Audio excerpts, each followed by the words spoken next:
Hindi totoo at ginagamit lang ng mga mambabatas ang kanilang kapangyarihan para usigin ang mga kumukontra sa kanila. Ito ang matapang na pahayag ng isa sa mga political vlogger na si Joey Cruz o mas kilala bilang si Joey DeVive. Sa panayam sa SM9 News, sinabi rin ni Cruz na layunin nilang protektahan ang kanilang mga karapatan at reputasyon laban sa mga nasabing akusasyon. Aniya, nagdulot ito ng takot at pagkabahala, hindi lang sa kanila kundi maging sa kanila ring mga pamilya.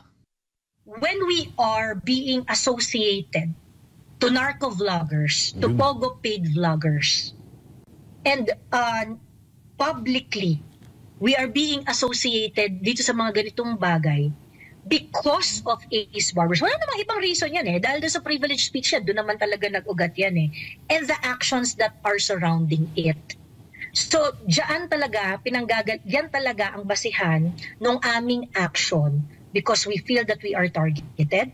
And like I said, this specific, this appreciation that we are being targeted is not something new.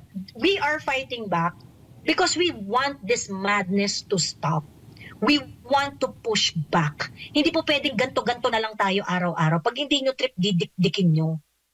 Matatanda ang si Barbers na pinamumunuan ng komite sa Kamara sa Dangerous Drugs ay nagpadala ng sulat sa National Bureau of Investigation o NBI para imbestigahan ang mga vlogger na tinukoy niyang narco-vloggers na di umano'y konektado sa mga Philippine Offshore Gaming Operators o POGO at iligal na droga.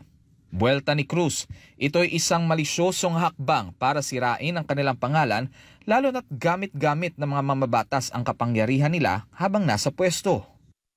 And basically, what we wanted to say is that while the power of the House of Representatives is very, while it has a very wide latitude sa kanilang pag-exercise ng kapangyarihan, yung power to legislate to inquire in aid of legislation is really, really very broad.